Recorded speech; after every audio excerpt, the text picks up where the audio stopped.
The next Samsung Galaxy S25 Ultra is just 4 months away from its official introduction, but we already know one of the unreal surprises that Samsung has planned for the S25 Ultra, and it's not a joke, this is actually unreal. The Galaxy S25 Ultra will be the thinnest Ultra Pro XL flagship phone on the market, knocking out the Pixel 9 Pro XL and iPhone 16 Pro Max. How are they going to achieve this? I have no clue. Just for comparison, I have the finest flagship phones from both of these companies right now, and both the Pixel 9 Pro XL and the iPhone 15 Pro Max are not only lighter but also thinner than the S24 Ultra. The fact that the S25 Ultra will outweigh both of these phones in terms of not just thickness but also weight while housing a friggin' SS Pen is just insane to me.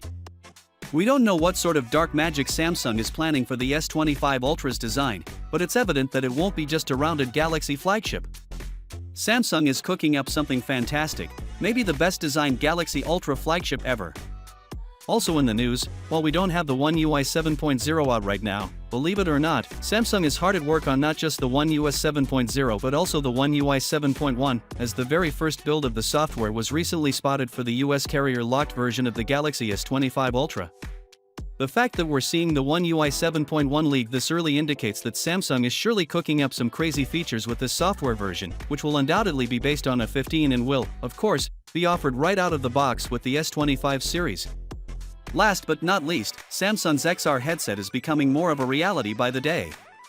According to a leak from the Geekbench database, the Samsung XR headset with the model number SML130 is real and runs the Snapdragon XR Plus 2 Gen 2 chip with 16GB of RAM and an Android 14-based OS.